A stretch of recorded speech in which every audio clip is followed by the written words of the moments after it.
Remember that they're changing my voice. Zechariah 12. Jerusalem's enemies to be destroyed.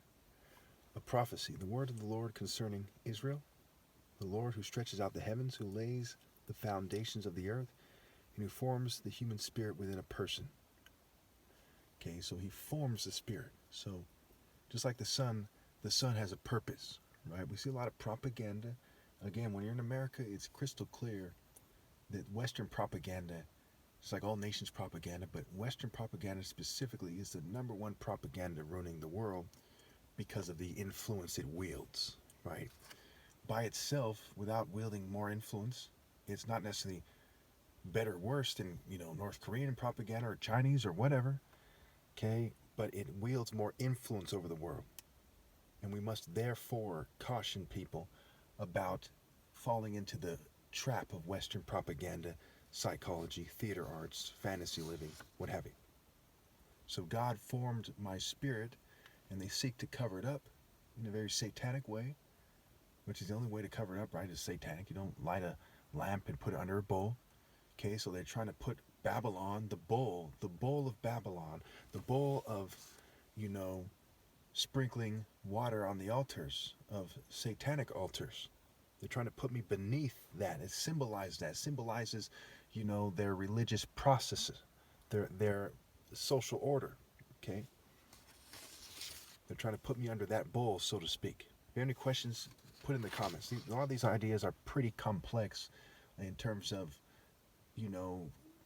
your consciousness of it, your ability to kind of connect it effectively and wrap your mind around it. In terms of what I'm getting at, it's pretty straightforward, right? It's a simple comparison, but what that means is a great many things. Okay, so God formed my spirit to be above every human spirit that ever was and ever will be, okay? And God, who stretches out the heavens, who lays the foundation of the earth, did that, okay? So he declares, I am going to make Jerusalem a cup that sends all the surrounding peoples reeling. Judah will be besieged as well as Jerusalem. On that day when all the nations of the earth are gathered against her, I'll make Jerusalem an immovable rock for all the nations. All who try to move it will injure themselves. So again, when Christ says to Paul, Peter, that he's, that this is the rock in which the church will be built, the idea of moral precision, the Spirit of God, okay, the essence of the idea of Jerusalem, right? Jerusalem is an idea first and foremost. It is a spirit first and foremost. It's not the physical place, right? Galatians 4 makes that clear. So that's the rock, the essence of that part of heaven, okay, that has to do with warfare, right? Jerusalem is a place that they fortify and fight other nations. It's a warrior spirit. It's a place that they stand firm. It's the place of universal pinpoint and moral precision. Universal. Not your interpretation of the Bible, but what you know without ever reading the Bible or the Torah or the Quran. Universal. Okay? Now, before he said that, and listen very carefully, he says, I'm going to make Jerusalem a cup. So it's also a cup. It sends all the peoples reeling, right? Their response to universal pinpoint and moral precision in reality. Okay? You can even remove the idea of Jerusalem entirely and still be right. Their response to moral precision is going to send them into denial, and which leads to madness. If you deny that you have to go a certain way to get to town, then you end up wandering forever. No, it's around here somewhere. It's around here somewhere, right? You go crazier over time. If you keep breeding that insanity, no, it's around here. It's around here. Hi, I'm his kid. I'm his kid. Okay, and on and on. So they're breeding. They're reproducing stupidity. They're in the repetition of being lost and walking in darkness and knowing not what makes them stumble. So it's the cup of being drunk on the blood of the saints and being complicit with spilling the blood of the saints by refusing the spirit of universal pinpoint and moral precision. Think about it. So he says in regards to the rock, okay, the cup's going to drive them insane, right? Drunk off the blood of the saints. The rock, okay, is something that if they try to move it, they will injure themselves. So the Jerusalem is the cup. It's filled with the blood of the righteous. And those who drink the blood of the righteous without being right with God go insane. It's just like communion. You go to church and you're a sinner and you think that faith alone saves you, when James makes it clear that faith without works is empty. It means nothing. Even the devils fear God and believe in God and shudder. That means nothing. Makes it crystal clear. He said, don't make that church propaganda mistake, or you'll go straight to hell and bring everyone down with you that rolls with you. Okay?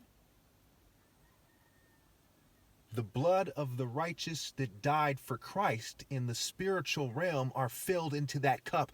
And their souls are placed into the Jerusalem in heaven. Galatians 4. Galatians 3 said there's no Jew or Gentile. These are universal principles. If one person is more righteous than another, it doesn't matter if they're a Jew and the other person's a Gentile or vice versa. Okay? And that's part of the cup. It's the idea first and foremost. That's why they're able to move heaven and earth. That's why they're able to move Jerusalem, because it's the spirit. It's not the flesh or the land. Okay. On that day I will strike every horse with panic and its rider with madness, declares the Lord. I will keep a watchful eye over Judah, but I will blind all the horses of the nation. So the horses, like Judah is a horse, the white horse, they're the red horse, the black horse, the pale horse. Okay, they're the horses of evil.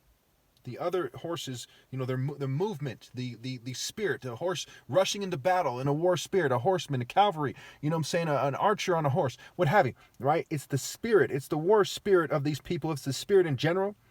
And the people on it is the essence of the spirit. It's the guy commanding it. It's the mind, right? The horse is an extension of the body. Okay, so the body of the people of Judah who's right with God in the story is the body of the horse. Okay, and the mind and the central point, the core, the essence is the rider. And his essence, if he's right with God, is God. Okay.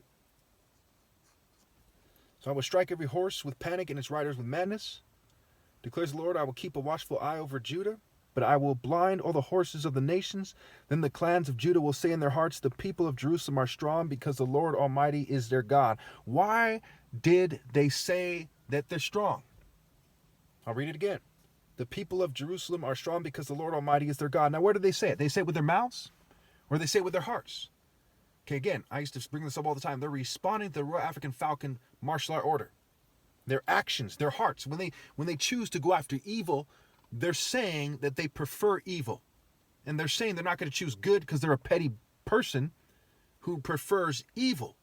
So they're saying that is good and it's better than me, and they're saying that they prefer evil. You see what I'm saying? So they're saying in their hearts that I'm the top martial artist there ever was by their response. Again, when I bring this up, this is vital. That's why Jesus said to Pilate, "You have said so." He said, so they say so you say you're the king of the Jews. He said, "You have said so." He said so by his response, by his heart, by his mind, body, soul, and spirit, by his response. Okay? When there's a wind blowing and the plants are moving around, they're saying by the response that there's a wind blowing. Okay? So the clans of Judah will say in their hearts, the people of Jerusalem are strong because the Lord Almighty is their God. Okay? And also the hearts of their enemies in their own way. On that day, I'll make the clans of Judah like a fire pot in a woodpile, like a flaming torch among the sheaves. They will consume all the surrounding peoples left and right, but Jerusalem will remain intact in her place. A sheaf is like a gathering of wheat. It's like it's bundled together, a bundle. Okay? So what he's saying is, I will make the clans of Judah like a fire pot in a woodpile. This part is vital, like a fire pot. The clans are the fire pot. The Lord is a fire. He's a consuming fire. It says in Hebrews. In Psalms, the Lord thy God is a sun and shield, right? It's a consuming fire. Okay? God is a consuming fire. His spirit is a consuming fire. Like a flaming torch among the sheaves. These people are like, hey guys, we did everything it takes to be completely trampled with our offspring by God. And all those who yoke themselves to us were different bundles of idiots who yoked themselves together and said, hey, I'm a goth, I'm an emo, I'm with the church, and so on and so forth. And they've come together and surrounded the clans of Judah to prevent them from doing God's work, and they've fallen into the trap that God set for them. They will consume all the surrounding peoples right and left, and Jerusalem will remain intact in her place. Where? In the spiritual realm. The Lord will save the dwellings of Judah first, so that the honor of the house of David and of Jerusalem's inhabitants will not be greater than that of Judah. And this part gets a bit confusing. Are they saying that all people are equal? No. Matthew 6, He said, store riches in heaven, not on earth. The parable of the 10 minas. Some people are richer than others. Paul's own description of what happens if you don't do a good job. You'll be saved only by one escaping the flames instead of having built something impressive in heaven. So he's saying that he's going to make it so that these people of Judah, he's going to save them first so they have an opportunity to be yoked to David, the house of David, in a way that's respectable. So they say that David and of Jerusalem's habits may not be greater than that of Judah. So the house of David and Jerusalem's habits may not be greater than that of Judah. On that day, the Lord will shield those who live in Jerusalem, so the feeblest among them will be like David, and the house of David will be like God, like the angel of the Lord going before him. So I think the most fair way to interpret this is how I was before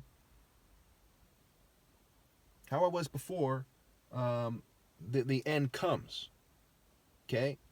Those who are in my, they come to the Spirit of God. The simplest way is that, people in the spiritual realm, and it seems like no one on earth is worthy, and if, I'm pretty sure that's how it ends. Okay, no one else is worthy but me. Okay, the spirit realm, they've come into my spirit, right? They've come into me, I'm the gate, and they're like me. But the essence of who I am, my soul, is like God.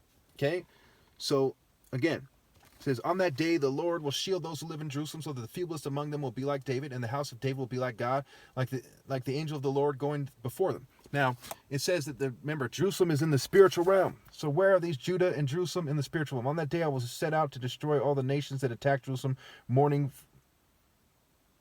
for the one they pierced is the next section. Okay, so should people get extremely punished for pretending they know better than me? Yes. Will they be? Yes. Are they immediately punished to some degree? Yes.